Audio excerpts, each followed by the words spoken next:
Community Christian. Hi, kids. It is that time again, story time with Miss Jen.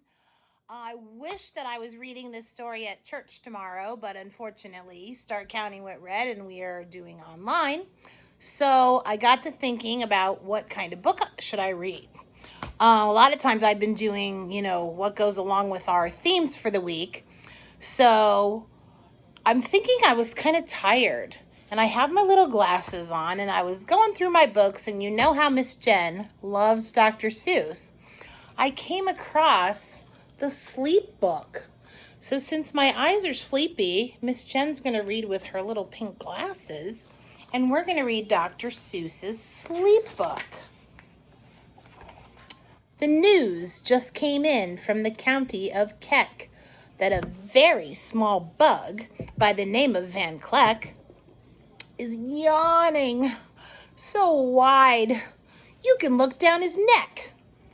This may not seem very important, I know, but it is, so I'm bothering telling you so. A cute little bug, isn't he? A yawn is quite catching, you see, like a cough. It just takes one yawn to start other yawns off.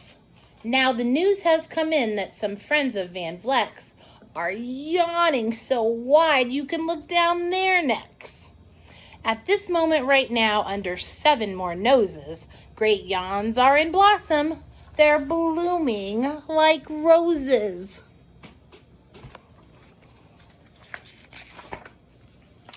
The yawn of that one little bug is still spreading. According to the latest reports, it is heading across the wide fields, through the sleepy night air, across the whole country, toward every which where.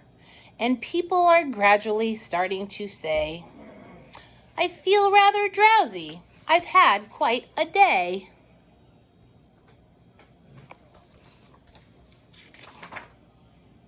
Creatures are starting to think about rest. 2 biffer-bomb birds are now building their nest. They do it each night, and quite often I wonder, how do they do this big job without making a blunder? But that is their problem, not yours and not mine. The point is, they're going to bed, and that is fine.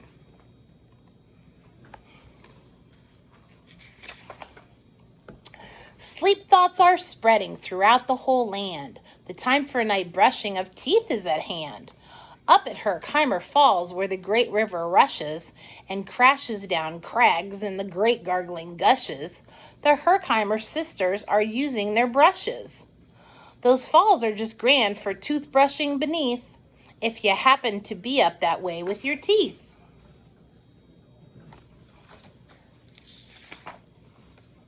The news just came in from the castle of Krupp that the lights are all out and the drawbridge is up. And the old drawbridge drawer just said with a yawn, my drawbridge is drawn, and it's going to stay drawn till the milkman delivers the milk about dawn. I'm going to bed now, so nobody better come round with a special delivery letter.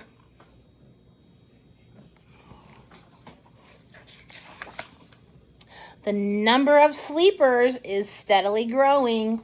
Bed is where more and more people are going. In Culpeper Springs, in the Stiltwalkers' Hall, the Stiltwalkers' stilts are all stacked on the wall. The Stiltwalker walkers have called it a day. They're all tuckered out and they're snoozing away. This is very big news. It's important to know. And that's why I'm bothering telling you so. Look at them all.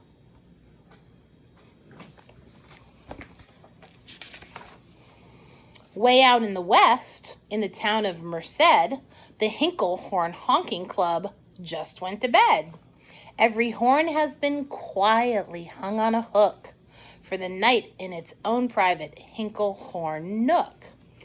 All this long happy day they've been honking about, and the Hinklehorn honkers have honked themselves out. But they'll wake up quite fresh in the morning, and then they'll start right in Hinklehorn honking again.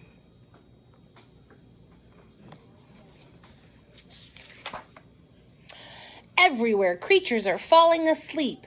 The collapsible frink just collapsed in a heap, and by adding the frink to the others before, I am able to give you the who's asleep score.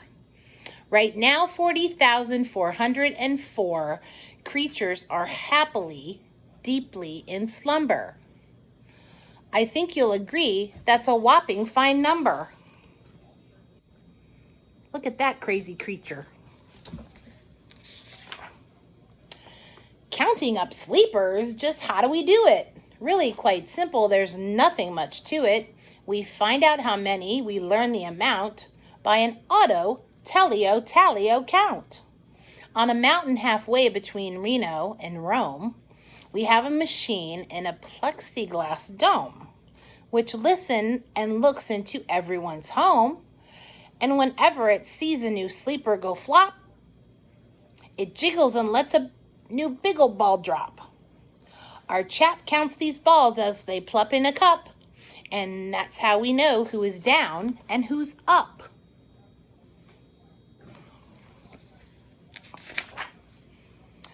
Do you talk in your sleep?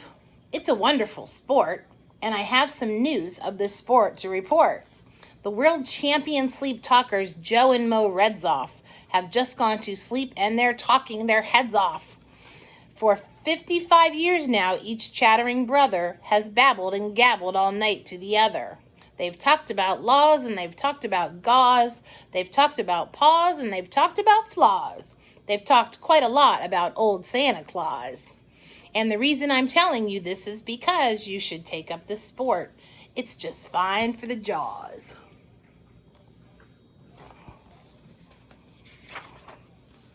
Do you walk in your sleep? I just had a report of some interesting news of this popular sport. Near Finnegan Fen, there's a sleepwalking group which not only walks, but it walks a la hoop. Every night they go miles while they walk to such length. They have to keep eating to keep up their strength. So every so often one puts down his hoop, stops hooping, and does some quick snooping for soup. That's why they are known as the Hoop Soup Snoop Group.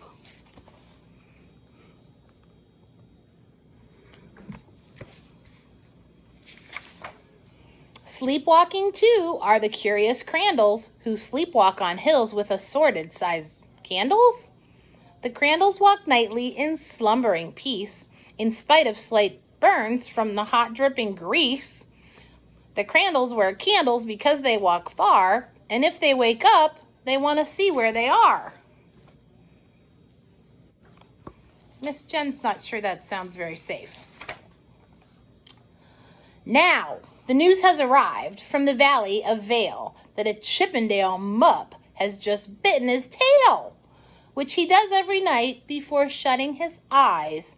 Such nipping sounds silly, but really it's wise. He has no alarm clock, so this is the way he makes sure that he'll wake at the right time of day. His tail is so long, he won't feel any pain till the nip makes the trip and gets up to his brain. In exactly 8 hours, the Chippendale mup will at last feel the bite and yell, "Ouch!"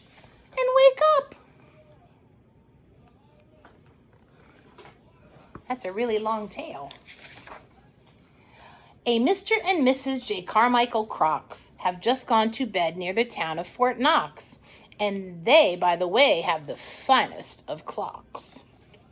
I'm not at all sure that I quite understand just how the thing works with that one extra hand, but I do know this clock does one very slick trick. It doesn't tick-tock. How it goes is talk-tick.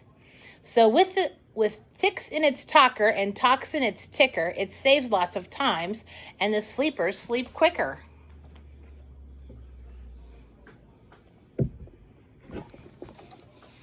I don't have a clock like that.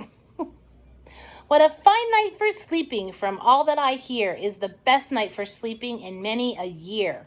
They're even asleep in the Zweeback Motel, and people don't usually sleep there too well. The beds are like rocks, and as everyone knows, the sheets are too short, they won't cover your toes. So if people are actually sleeping in there, it's a great night for sleeping. It must be the air.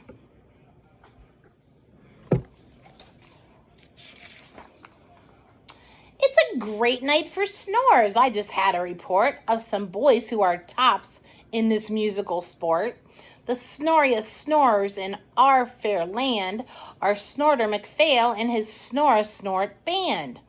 This band can snore Dixie and Old Swanee River so loud it would make 40 elephants shiver. The loudest of all of the boys is McPhail. He snores with his head in a 3-gallon pail. So they snore in a cave 20 miles out of town. If they snored closer in, they would snore the whole town down. Wow! Do you know who's asleep out in Funa Laguna? 2 very nice Funa Laguna baboonas. We've added them into our Who's Asleep count, which has grown to a really amazing amount. Exactly 8,808,000 creatures are sleeping now. Isn't that great?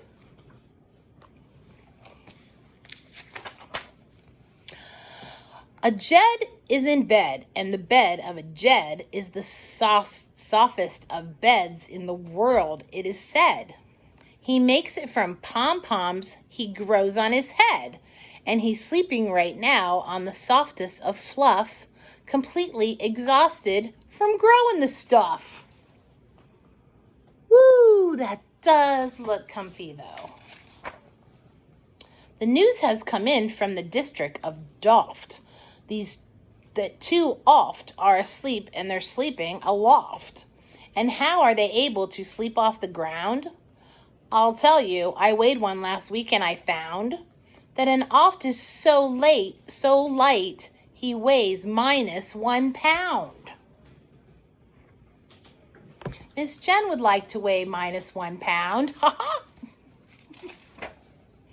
A moose is asleep, he is dreaming of moose drinks. A goose is asleep, he is dreaming of goose drinks. That's well and good when a moose dreams of moose juice, and nothing goes wrong when a goose dreams of goose juice.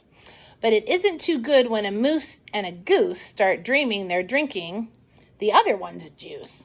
Moose juice, not goose juice, is juice for a moose. And goose juice, not moose juice, is juice for a goose. So when goose gets a mouthful of juices of mooses, and moose gets a mouthful of juices of gooses, they always fall out of their bed screaming screams. So, I'm warning you now, never drink in your dreams.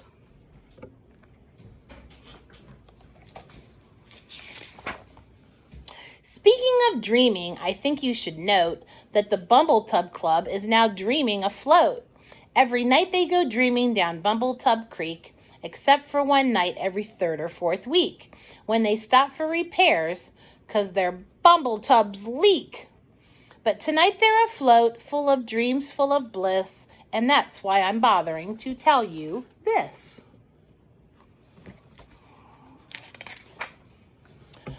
At the fork of a road in the Vale of Vavode, 5-foot-weary salesmen have laid down their load. All day they've raced round in the heat at top speeds, unsuccessfully trying to sell Ziffer Zoof seeds, which nobody wants, 'cause nobody needs. Tomorrow will come and they'll go back to their chore. They'll start on the road, Ziffer Zoofing once more. But tonight they've forgotten their feet are so sore, and that's what the wonderful nighttime is for.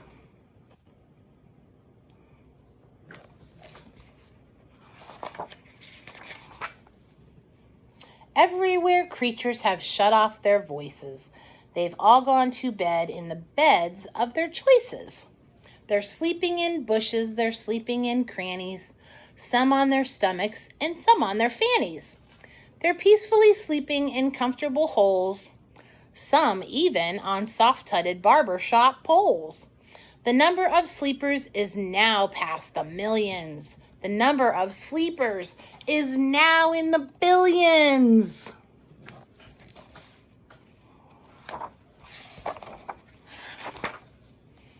They're sleeping on steps and on strings and on floors, in mailboxes, ships, and the keyholes of doors.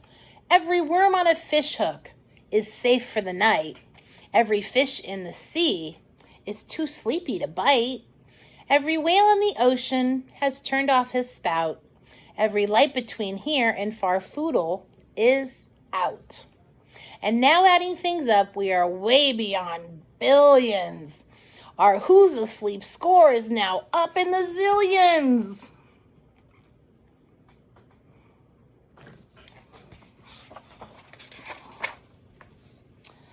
$99,000,000,9,000,000,002 creatures are sleeping, so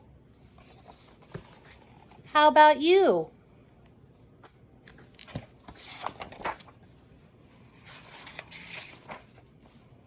When you put out your light, then the number will be 99,000,000,9,000,000,003. I guess that means it's nighty-night, depending when you're listening to this. Miss Jen still has to get dinner and go and do some more things, but I'll be in bed soon. You guys have a great week. I hope you enjoyed this silly, fun book, and maybe I'll see you next week. Love you. Mwah. Mwah. Have a good week.